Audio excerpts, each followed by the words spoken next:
सुखम न पराम गति। जो कोई भी व्यक्ति शास्त्र विधि को त्याग कर मनमाना ढंग से काम करता है, हे अर्जुन, उसको न तो सुख मिलता, न कोई सिद्धि मिलती और न परम गति ही मिलती है। अर्जुन जब यह जान गया कि शास्त्र विधि को त्याग कर काम करने से उसे कोई सुख कोई समृद्धि नहीं मिलती,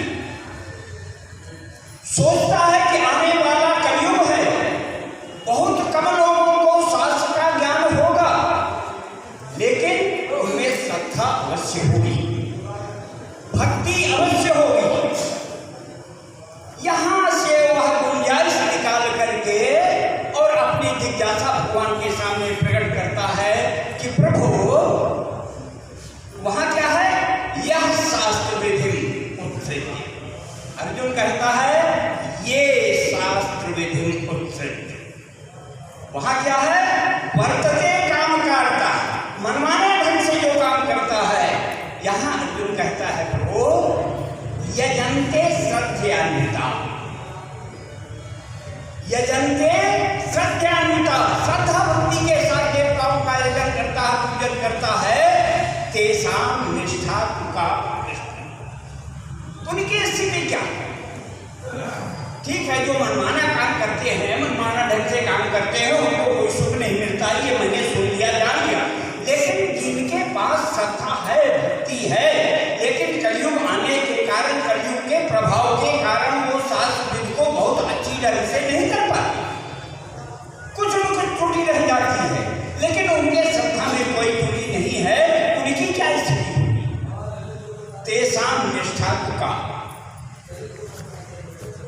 अब देखिए, विद्यार्थी जो होता है भले प्रश्न पूछने में थोड़ा सा अधूरापन कर देता है, लेकिन जो सद्गुरु होते हैं, अच्छे गुरु जो होते हैं, समर्थ गुरु जो होते हैं, वह उसको पूर्ण रूपेण से इस प्रकार समझाते हैं कि जिससे उसको फिर अब कहीं शंका करने की गुंजाइश न रहे।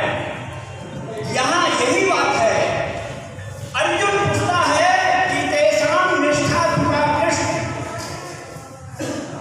भगवान पहले उत्तर क्या देते हैं? त्रिविधा भवति श्रद्धा। अर्जुन पूछता है निष्ठा, भगवान बताते हैं श्रद्धा, क्योंकि उसने कहा है कि यजन्ते श्रद्धयान्विता। जब तक श्रद्धा को नहीं जानेगा कि श्रद्धा क्या है, कितने प्रकार की होती है, कैसी होती है, अब फिर वो श्रद्धा कहाँ से होती है, किस प्रकार होती है, किसके किससे उसका संबंध है, जब तक यह व्यक्ति नहीं जानेगा तब तक वह पूर्ण रूप से समझ नहीं सकता। इसलिए भगवान ने श्रद्धा के 3 प्रकार बताए, आहार के 3 प्रकार बताए, तप के 3 प्रकार बताए, शरीर के द्वारा, वाणी के द्वारा, मन के द्वारा जो तपस्या होती है उनके 3 प्रकार बताए, यज्ञ के 3 प्रकार बताए, दान के 3 प्रकार बताए, और अंत में उसने कहा कि यजन्ते, देवताओं का जो यजन करता है उसमें भी 3 प्रकार, ओम तत् सत्। ये 3 नाम परमात्मा के नाम हैं। इनका जगह जगह विद्वान लोग यथा समय उपयोग करते हैं। इसलिए भगवान ने इसको 17वें अध्याय को पूर्ण रूप से त्रिविधा भवति श्रद्धा, और फिर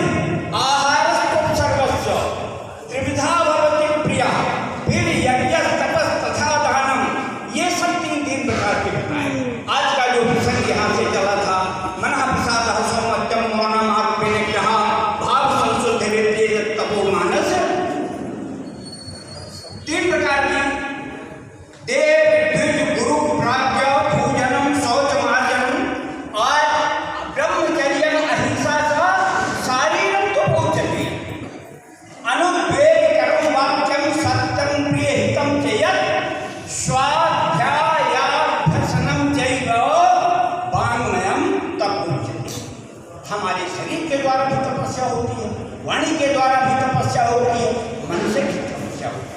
अब ये तीनों तपस्याएं तीन प्रकार की होगी। इन सबको भगवान ने इस 17वें अध्याय में भली भांति विस्तार से समझाया है। बहुत ही, यद्यपि 14वें अध्याय में भी ये तीनों गुणों के बारे में भगवान ने अर्जुन को समझाया। सात्विक राजस तामस ये प्रकृति के तीनों गुण हैं, और कौन किसको आत्मा को कर्मों के बंधन में किस प्रकार से कहाँ कैसे बांधते हैं, किनके क्या कैसे लक्षण होते हैं, वही जो थोड़ा कुछ कम रह गया था वो यहाँ 17वें अध्याय में भगवान अंत करके, मैं इसी के साथ अपनी वाणी को विराम देता हूँ। आप सबका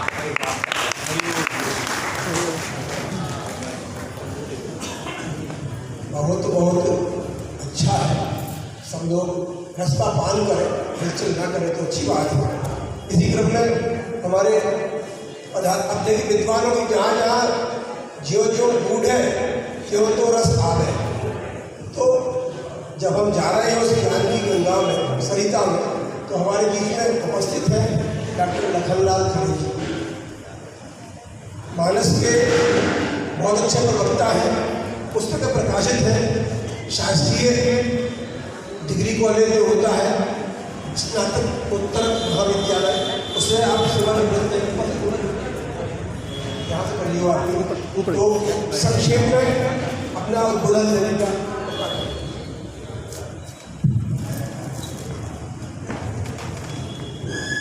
परम श्रद्धेय गुरुदेव के चरणों में नमन।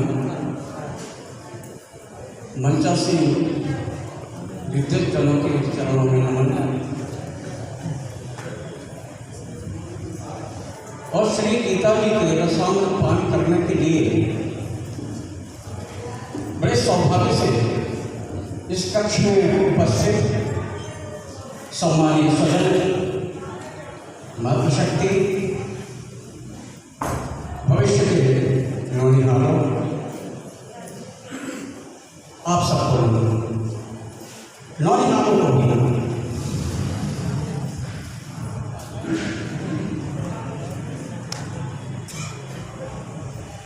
बात प्रारंभ करने से पहले दो चौपाइयां प्रस्तुत कर रहा हूं। प्रसंग है धनुष यात्रा।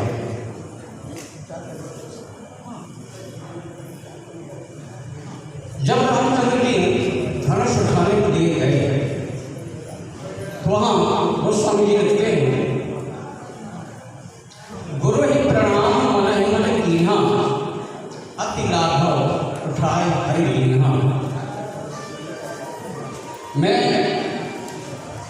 अपने पूरी गुरुवर पंडित बाबूलाल द्विवेदी जी को, जो अभी अभी यहाँ से चले गए हैं, उनके श्री चरणों में नमन करते हुए अपनी वाणी प्रारंभ करता हूँ।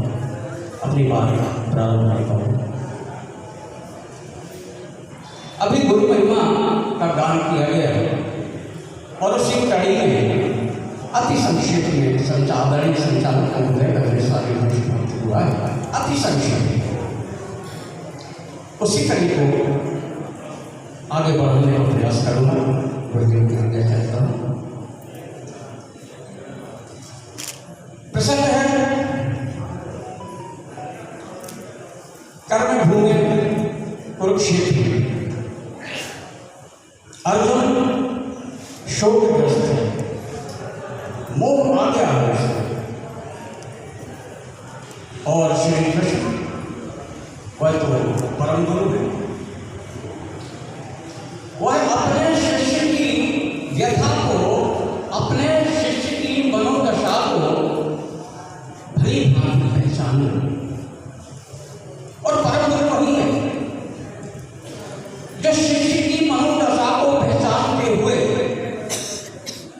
उसकी वह दशा किस प्रकार दूर हो सकती है उसका उपाय प्रत्यक्ष बताए। यदि उस युद्ध क्षेत्र में, धर्म क्षेत्र में अर्जुन को मोह न हुआ होता कहीं बाहर हुआ होता तो क्या अर्जुन को इतना ज्ञान आ सकता था? आज हम इसको कहते हैं प्रैक्टिकल करना, थ्योरी प्रैक्टिकल, थ्योरी से अधिक महत्वपूर्ण होता है प्रैक्टिकल। और ये परम गुरु परम सत्ता श्री कृष्ण ने जो प्रैक्टिकल करके दिखाया और वहां से श्रीमद् भगवद गीता प्रारंभ हुआ। उस मोह को हटाना ही तो सदगुरु का कर्तव्य है। एक रामचरितमानस का बड़ा प्यारा प्रसंग है। गरुड़ जी पूछते हैं काकभूषण जी से, भैया तुम इतने परम ज्ञानी हो तो ये शरीर कैसे पाया? और अपना अपने पूर्व जन्म का सुनाते हैं। आप सब जानते हैं, बताते हैं कि मैं अवधपुरी में रहता था, एक बार वहाँ पर दुर्भिक्ष पड़ा, मुझे उज्जैनी नगर में जाना पड़ा वगैरह वगैरह। लेकिन ये हमारा मंतव्य नहीं है। हमारा मंतव्य उस बिंदु पर है कि जब उन विद्वान ब्राह्मण ने उस बालक को अपने घर में रखा, शिव मंत्र दिया, उसे पाला पोसा, बालक की भांति रखा, लेकिन उसमें गर्भ के अंकुर फूटते गए, वो पनपते गए। गुरु विद्वान गुरु सब जानते थे, फिर भी उन्होंने कुछ नहीं किया। वो निरंतर अपने गुरु का अपमान करता। आज क्या हो रहा है? आज यही तो हो रहा है। आज की जो युवा पीढ़ी है वो इतनी निकृष्ट हो गई है कि अपने गुरु का सम्मान करना नहीं जानती। आप वहां से निकलेंगे, खास करके मेरे बच्चों को, तो स्कूल कॉलेज के बच्चे इनको बता रहा, गुरु बैठा, गुरु वहां से निकल रहा है और बालक बैठा हुआ है कुर्सी पर, तो वो उठकर सम्मान नहीं करेगा। और भूषण जी जो अपनी पूर्व जन्म की गाथा सुना रहे हैं, उसमें क्या है? गुरु जी आए और वो इतना अभिमान उसको, उसके शिष्य को, कि उनको देख कर भी खड़ा नहीं हुआ। गुरु जी दयालु थे, उन्होंने कुछ नहीं कहा। लेकिन शिव जी गुरु के इस अपमान को सहन नहीं कर सके। आकाशवाणी होती है, तुझे श्राप दूं, तू अजगर की तरह बैठा रहा, अपने गुरु को उठकर सम्मान नहीं किया, तो जा तू अजगर हो गया। गुरु के अपमान करने का यह फल होता है। गुरु आपसे कुछ नहीं चाहते, ये अपने संस्कार बताते हैं कि आप गुरु का कितना श्रद्धा करते हो, गुरु का, अपने गुरु का कितना सम्मान करते हो। और बाद में जो हुआ काकभूषण जी के पूर्व जन्म में, वो आप सबको पता है, सबको विदित है। मेरा केवल एक निवेदन है कि श्री गीता जी हो, श्री रामायण जी हो, रामचरितमानस हो, उनमें निबद्ध जो प्रसंग हैं, उन प्रसंगों को आज के संदर्भ में कृपया देखें और इससे निश्चित तौर पर एक पीढ़ी उसको वो प्रभावित होती है। और अंत में उन जगत गुरु देवकी परमानंद वंदे जगत गुरु, उन जगत गुरु के चरणों में प्रणाम करते हुए मैं अपनी वाणी को विराम देता हूँ। अति संक्षेप में मेरी विद्वान के पास, संत के पास हमें देने के लिए बहुत कुछ है, लेकिन हम लोग समय का पालन नहीं करते और हमारे पास सुनने के लिए समय नहीं है। इसलिए आजकल जो गुरु देना चाहता है उसकी बात कम होती है, जो शिष्य देना चाहता है उसकी बात उसको तो मतलब विश्वास है। तो गुरु तो वह देना चाहता है जैसे कड़वी बूटी होती है, गुड़बेल होती है, एक गिलोय, नीम गिलोय और उसके ऊपर, तो वो देता है, पूरी तरह स्वस्थ करना चाहता है। लेकिन हमें तो डायबिटीज करने के लिए सब, लेकिन यहाँ जो बैठे हुए हैं वो सुपात्र बैठे हुए हैं, अर्जुन से कम नहीं है हमारे। और हमारे बीच में आए हुए हैं पूर्वांचल से डॉक्टर सुशील कुमार शर्मा, जो मिजोरम विश्वविद्यालय के डीन है, अधिष्ठाता। मैं उनसे निवेदन करता हूँ कि संक्षेप में अपनी वाणी से इस सभागार को सुशोभित करने की बात करें। सभी लोग प्रधानमंत्री देश में उस कोने से आए हैं जहाँ हमसे 2 घंटे का रेस्ट होता है।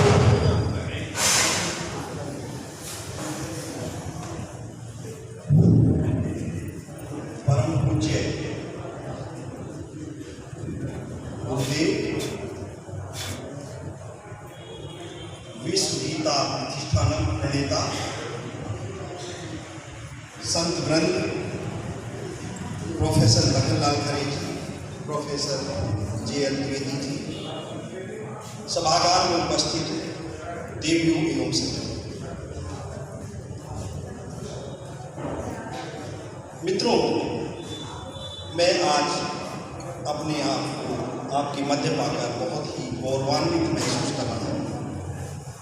वैसे तो मैं भी उत्तर प्रदेश का रहने वाला हूँ, नोएडा परिचौक, ग्रेटर नोएडा का, और सेवा उत्तर में कर रहा हूँ लगभग पिछले 20 वर्षों से। और पहले मैं भी मध्य प्रदेश में था, द्विवेदी जी के साथ, खरे साहब के साथ, शिवपुरी जिले में था। मैं भी गवर्नमेंट पीजी कॉलेज में 8 साल यहाँ रहा, फिर 10 साल मेघालय रहा, अब 10-11 साल मिजोरम हो गए, अभी 10 साल की सेवा और है, देखते हैं कहाँ होगा।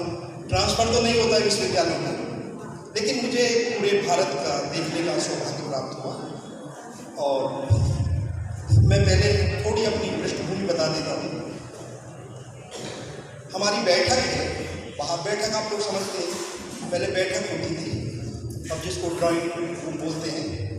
तो पहले पुरुष अंदर नहीं जाते थे, जो भी रिश्तेदार या कोई आता था बाहर ही रहते थे। तो हमारे बाबा जी ने बैठक बनवाई सीमेंट की, तो उसमें सीमेंट से ही लिखा हुआ है। तो जब हम लोग छोटे थे, तो मेरे पिताजी ताऊ जी थे और हम लोग थे, तो बाबा जी हमारे गीता का बहुत ही स्वाध्याय करते थे, हेडमास्टर रहे हो। और इलाके में नाम है कि पंडित जी को बुला लो, कहीं झगड़ा हो जाए, कोई जगबंदी हो रही है, कुछ हो रहा है, जो वो कहते थे फाइनल है। और कभी वो पानी नहीं पीते थे। पहले लोग, आप जो लोग जानते हैं, चमड़े का पानी नहीं पीते थे, नल का कुएं से पानी पीते थे। तो हमने देखा अपने घर में ही, वहीं से हमें ये संस्कार मिले। तो पढ़ते थे, हम लोग भी बैठते थे, तो हम तो अबोध थे, कुछ जानते नहीं थे क्या। उसके बाद धीरे धीरे हमारे ताऊ जी वैद्य थे, तो वो गीता को पूरे को लिखते थे, हाथ से लिखते थे। डायरी थी उनके पास, उसको लिखते थे और उसका अध्ययन करते थे। ऐसे ही मेरे पिताजी करते थे, हम तो नहीं करते थे। और वो पूरे 18 अध्यायों में अपने हस्तलिखित लिखे हुए हैं। मैंने एक दिन खरे सर को दिखाया कि ये हमारे बाबा जी पांडुलिपि है, मेरे पिताजी की है, ताऊ जी की है। तो उन्होंने कहा आप इसको प्रकाशित कराएं। तो अब देखो उसमें क्या मिलता है। तो मैं खैर अपनी वो पृष्ठभूमि बताता हूँ। तो हमारे जो बैठक है उसमें सामने लिखा हुआ है, सर्वधर्मान् परित्यज्य मामेकं शरणं व्रज अहमं त्वां सर्वपापं मयो मोक्षयामि दास्य। हे अर्जुन, जो गीता का जो सार है कि ये तू सब धर्म और कर्मों को छोड़ दे, मेरी शरण में आ, मैं तुझे सब पापों से मुक्त कर दूंगा, तू इसमें शोक मत कर। जो लिखा हुआ था तो हमारे पिताजी उसका अर्थ समझाते थे, इसका मतलब है। बाहर लिखा होता है ओम भूर्भुवस्सुः तत्सवितुर्वरेण्यं भर्गो देवस्य धीमहि धियो यो न प्रचोदयात्। उसके बाद लिखा हुआ था, जो आपके यहाँ लिखा हुआ तेन भुंजी था वाला, ये उसके बाद लिखा होता है यतो धर्मे इष्टतो जय नान्यतम था सत्यमेव जयते नान्यतम। और भी गीता के और उनकी अच्छे अच्छे सूत्र वाक्य और सिमेंटेड लिखे हुए आज भी लिखे हुए हैं। हमारी वो बैठक नीचे आ गई, गाँव में आप जानते हैं नीचे आ जाती है, उसको हमने उठवाया। लेकिन उठवाने के बाद फिर हमने वही उसी तरह से उनको लिखवाया जो उन्होंने लिखा हुआ था एडिटेड। तो उनका नाम भी वंशीधर था। आज मैं उनका मूल्यांकन करता हूँ तो कृष्ण जी के नाम पर था। तो उन्होंने एक जगह घड़ी बना रखी थी, उस बैठक पे ही एक तरफ घड़ी थी, एक तरफ कृष्ण जी की मूर्ति थी बांसुरी बजाते हुए, एक तरफ मोर थे, एक तरफ ग्वाल चलाते हुए। तो ऐसे उन्होंने अपना मतलब वो पूरा परिवेश उस समय का मुझे याद आ रहा है। तो उसी तरह से हमने देखा कि ये गीता है, ये सभी का सार है। और गीता सत्संग की जो बात हम करते हैं उसका सिरमौर है। उसके बाद जब हमारे पिताजी रिटायर हो गए, सेवानिवृत्त हुए, तो उनको गीता दी गई, घड़ी दी गई। एक प्रतीक होता है जब रिटायर्ड होते हैं आज तो अलग अलग चीज़ें देते हैं कि भाई अब ये वानप्रस्थ आश्रम हो गया है, अब आप इसमें जो आध्यात्मिक है गृहस्थ आपने कर लिया है, तो उस तरह से एक प्रतीकात्मक देते हैं कि आपको घड़ी इसलिए दी जाती है कि आप समय का अनुशासन करें, और गीता इसलिए दी जाती है कि थोड़ा आप आध्यात्मिक करें, क्योंकि गीता ही वो सार है हमारा जो हमें मोह से, अंधकार से निकालती है। जैसे अर्जुन को मोह हो गया था, 3 दिन से सब सुनते हैं कि अर्जुन को मोह हो गया था, युद्ध हो रहा था, तो वहाँ ये तो सब मेरे परिचित हैं, मैं इनसे युद्ध कैसे करूँगा।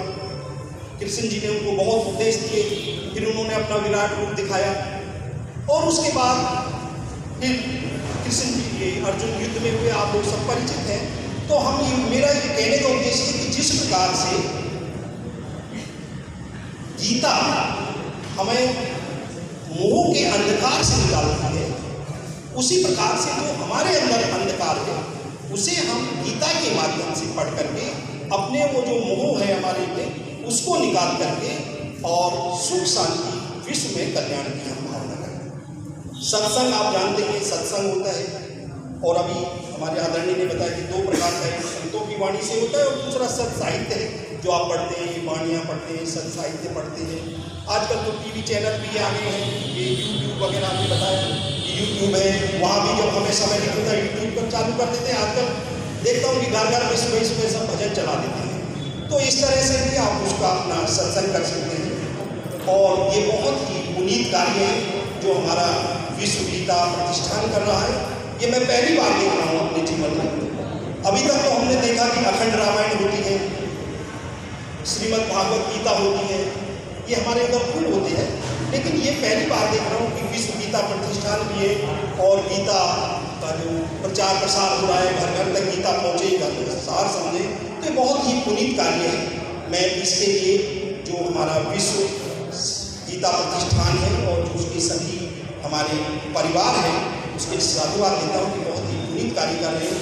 और मैं ये कहता हूँ कि आप जो भी यहाँ से सत्संग से जो भी सीख कर जा रहे हैं उसको अपने व्यवहार में, अपने चरित्र में उतारें। ये नहीं कि आप यहाँ से सुन के और घर में फिर कोई लड़ाई झगड़ा, सास भी कभी बहू थी में झगड़ा होता है जैसे बुरा मन बन, तो उसको अपने व्यवहार में भी उतारें और अपने आस पड़ोस के एक दो घर को आप गोद ले लें कि हम आपको 2 घर आपको सिखाएंगे, ये गीता के बारे में थोड़ा सा बताएंगे, तो इससे और इसका गीता का प्रचार प्रसार होगा। तो बहुत अच्छा लगा मुझे, बहुत खुशी हुई, और ये सब देख करके कि आप लोग इतने सत्संग है, बहुत ही शुभकामनाएं। और जहाँ तक मैं पूर्वोत्तर की बात कहता हूँ, पूर्वोत्तर भारत हम बोलते हैं 8 राज्य हैं उसमें, मेघालय, मणिपुर, असम, त्रिपुरा, नागालैंड, सिक्किम, मिजोरम।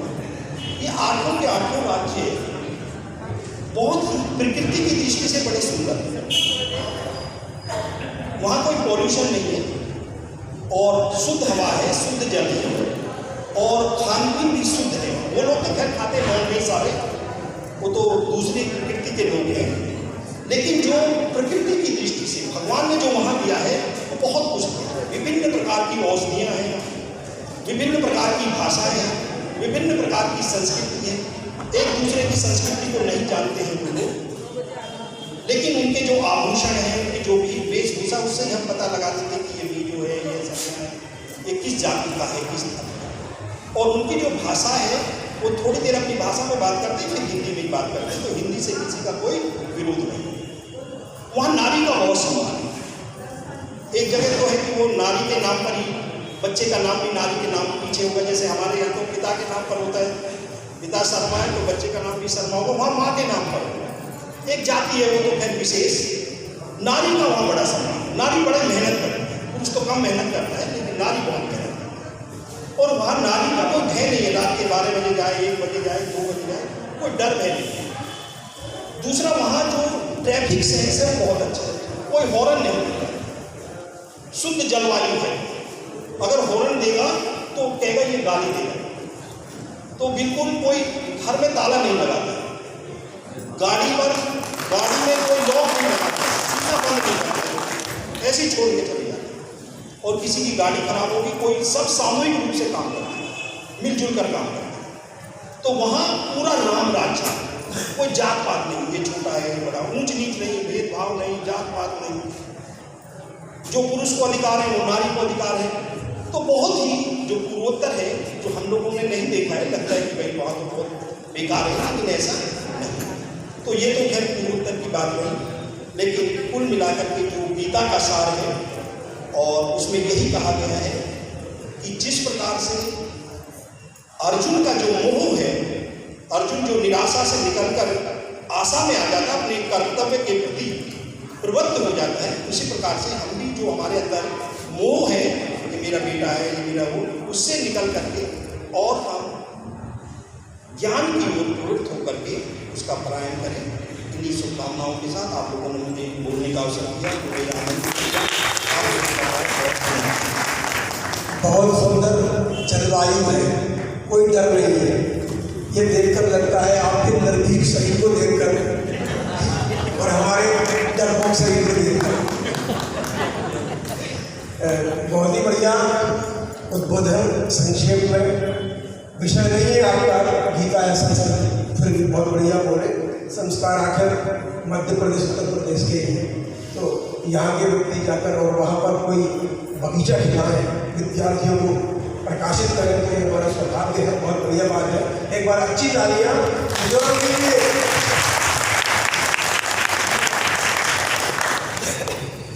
हमारे बीच में महामंडलेश्वर स्वामी जी हीरानंद जी बैठे हुए हैं।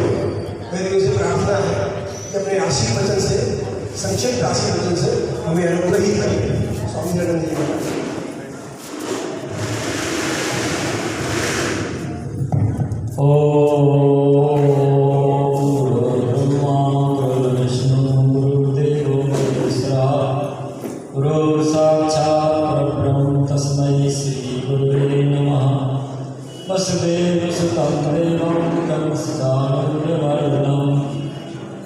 वसुदेव सुतं देवं कंसचाणूरमर्दनं देवकी परमानंदं कृष्णं वन्दे जगद्गुरुं। बोलो श्री गुरुचंद्र भगवान की जय। जयकारा कभी उसी ना करो और खर्च होना है, थोड़ा हिम्मत से बोलो, इतने सभा बैठे हैं। श्री गुरुचंद्र भगवान की जय, सदगुरुदेव भगवान की जय, धीरे धीरे बोलने वालों की जय, ना बोलने वालों की जय। शिवोहम परमादरणीय परम सिद्धे अर्चन नंदिनी प्रातः स्मरणीय पूजपाद समर्थ सदगुरुदेव भगवान के पावन चरणों में साष्टांग प्रणाम। परमादरणीय परम सिद्धे श्री नरसिंह पीठाधीश्वर महामंडलेश्वर स्वामी महाराज जो हमारे बगल में विराजमान हैं, उनके चरणों में प्रणाम। और सभी मंचासीन वृद्धजन महानुभाव, सभी धर्मानुरागी भगवत प्रेमी बंधु, लक्ष्मी स्वरूपा माताओं है, और सुंदर शुभ अवसर है। ये अखिल भारतीय विश्व गीता प्रचार ये मिशन चल रहा है, मैंने सुनकर के बड़ी प्रसन्नता हुई। देखो, गीता भगवान के मुखारविंद की वाणी है, साक्षात देव से भगवान श्री कृष्ण ने और अपने मुखारविंद से गीता अर्जुन को सुनाई। गीता का तो अगर कोई एक ही श्लोक रोजीना पाठ करे तो उसका कल्याण अवश्य हो, और जो नित्य गीता का पाठ करते हैं, पढ़ते हैं, उनका तो कल्याण है ही। हमारे भौतिक जीवन में बहुत सी बुराई हैं जो हमारी गीता माता हमारी बुराइयों को निकालती है। मुख्य प्रसंग है गीता का मोह भंग। अर्जुन को मोह हो गया। देखो, महाभारत में प्रमाण आता है, जब दुर्योधन ने भीष्म पितामह से कहा, दोनों सेना आमने सामने लड़ने को तैयार खड़ी। दुर्योधन ने कहा, ये बताओ हमारी सीमा में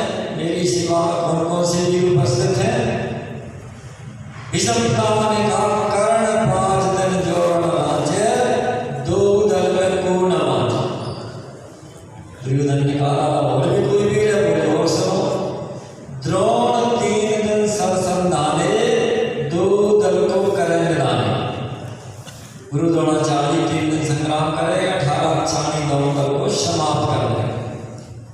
फिर दुर्योधन ने कहा और भी कोई वीर है? भीष्म पितामह ने कहा कि देखो 500 वर्ष की मेरी आयु हो गई, दाढ़ी बाल सफेद हो गए, लेकिन जो मैं ब्रह्मचर्य की वजह से आपन थे समारोह, एक दिवस में 2 दल मारो, इतना तो हम कर सकते हैं। फिर कहा और भी कोई वीर है? तो कहा द्रोणी तीनों दंड में 2 दल कर निदान। द्रोणी द्रोणाचार्य का पुत्र अश्वत्थामा, बोले ना 5 दिन लगने लगे, ना 3 दिन, ना 1 दिन, 3 ही घड़ी में 18 अक्षाणी दोनों को समाप्त कर दिया। ऐसा जब भीष्म पितामह ने कहा, दुर्योधन हंसने लगा। ताला बोली अब क्या चिंता, अब तो विजय हमारी दासी बनकर रहेगी। भीष्म पितामह ने कहा दुर्योधन तुमने पांडवों की सेना में तो पूछा ही नहीं। दुर्योधन कहने लगा दादा पांडवों की सेना में भी कोई वीर है? बोले हाँ। बोले कौन? आप पल फेरत अर्जुन बधै नयन दूजा बाण। बोले पल कहते हैं समय की छोटी से छोटी इकाई होती, पल हमारा कई बार खुंजा बंद हो जाए, इसमें समय को कहते हैं पल। तो कहते हैं पल के फेरते ही अर्जुन एक ही बाण से 18 अक्षाणी दोनों दल को समाप्त कर दे। कहने का तात्पर्य अर्जुन इतना पहलवान था और इतना विद्वान था कि वो उत्तरा को पढ़ाया, इतना रूपवान था कि इनके जो मुख्य अप्सरा थे वो बस अर्जुन पर मोहित हो गई। अब कमी क्या था? इतना विद्वान था, पहलवान था, रूपवान था, कमी क्या थी? कमी थी ज्ञान की, ज्ञानवान नहीं था।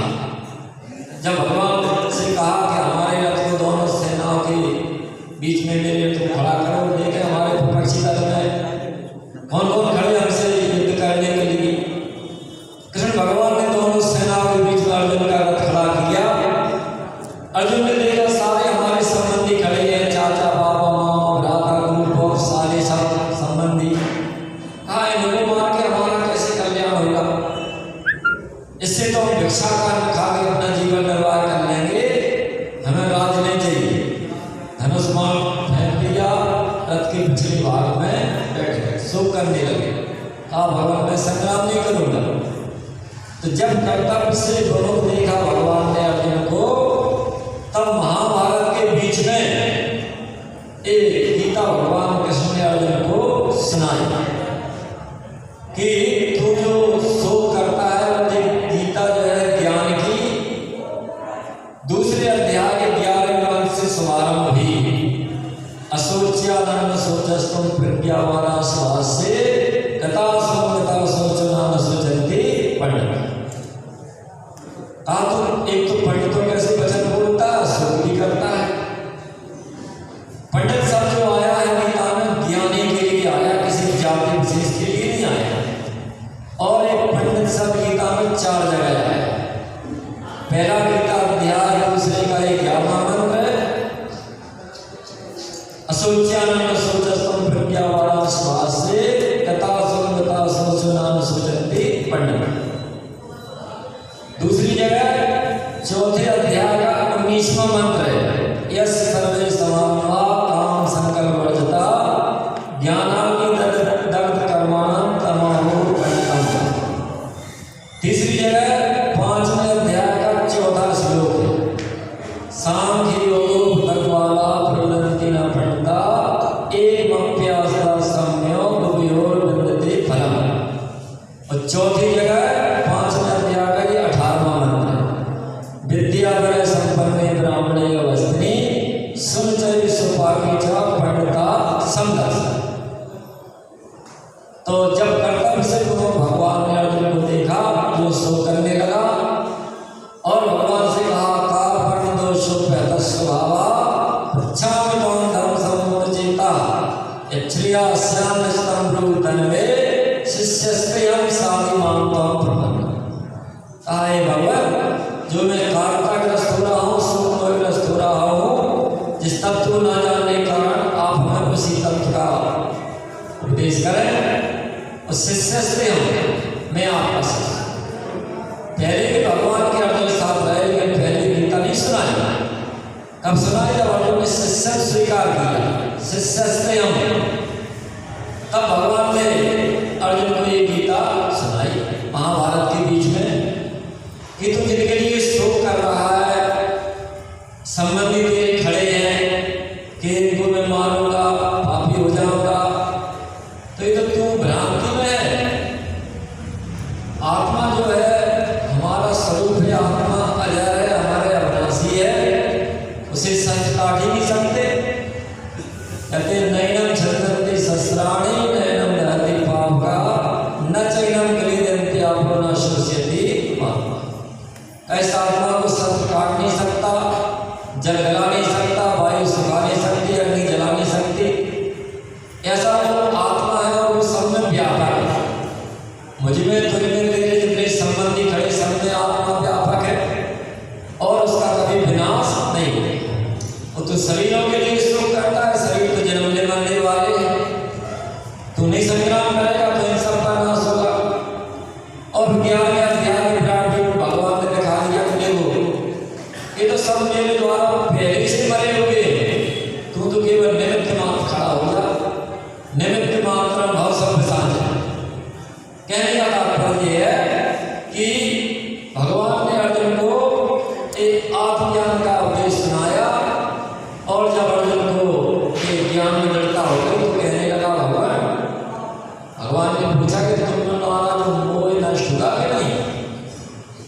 18वें अध्याय भगवान ने कहा कच्चिदे तच्चितम पार्थो एकाग्रेण चेतसा कच्चिद अज्ञान समूह नष्टस्ते नरया। बोले फिर आए अज्ञान से उत्पन्न मोह नष्ट हुआ कि नहीं। तो अर्जुन कहते हैं नष्टो मोह स्मृतलब्ध्वा तत् सदा मया चित्। बोले भगवान आपके वचनों को सुनकर मेरा मोह नष्ट हो गया, मेरे को अपने स्वरूप की स्मृति प्राप्त हुई है, अब मैं आपकी आज्ञा का पालन करूंगा। कहने का तात्पर्य है जब अर्जुन ज्ञान विरोध संग्राम किया, इसी प्रकार भगवान ने गीता अर्जुन को लक्ष्य बना करके सुनाई। हम सबके लिए, हम सबको ये ज्ञान हो जाए तो ज्ञान प्राप्त करके जो व्यवहार हम भी करें, जैसे अर्जुन ने युद्ध किया ऐसे हम भी अपना संसार का व्यवहार सब करें और शास्त्र से करें और शोक को अंदर से न रखें। यही गीता का संदेश है। ज़्यादा समय लेंगे, बहुत महापुरुष सभी विराजमान है, इन्हीं शब्दों के साथ अपनी वाणी को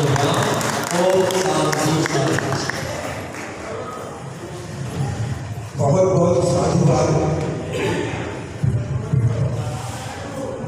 क्रम आगे पीछे हो जाता है, लेकिन जिसमें रस हो वह आगे पीछे हो तब भी उसमें आनंद आता रहता है। हमारे बीच में महाराज स्वामी जी विराजमान है। मैं निवेदन करता हूँ ललितपुर की इस अखिल भारतीय गीता महोत्सव आयोजन समिति को, इस समिति के पदाधिकारी अध्यक्ष महोदय श्रीमान विधवा जी,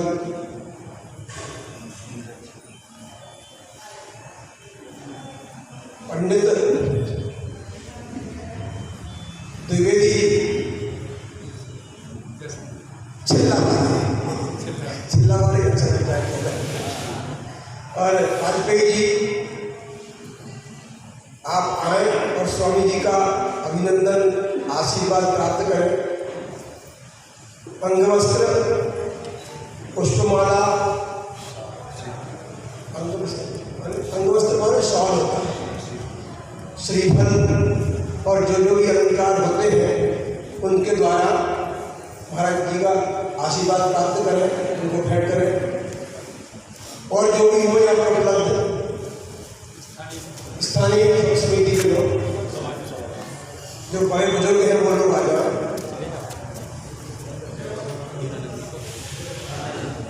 परम पूज्य स्वामी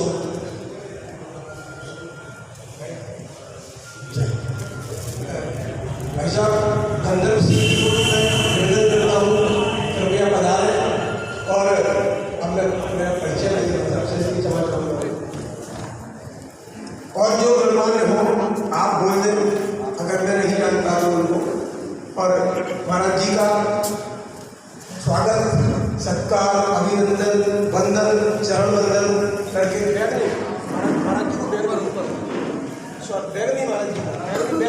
बैग नहीं महाराज जी। आप माला बताइए। स्वामी जी आपका है। स्वामी जी का स्वामी रंगनाथाचार्य महाराज जी के लिए समिति के जो सम्माननीय अधिकारी हैं वे स्वामी जी को अभिनंदन करके और उनका आशीर्वाद दे रहे हैं। आ जाए पटेरिया की आप भी आ जाए करके।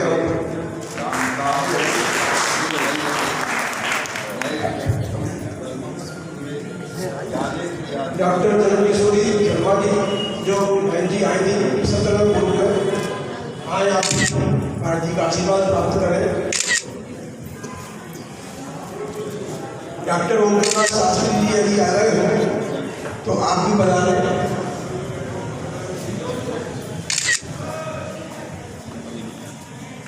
और भी जो सम्माननीय उर्दू हो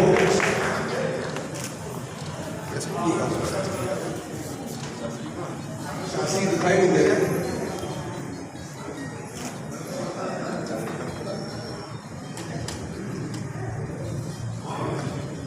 अब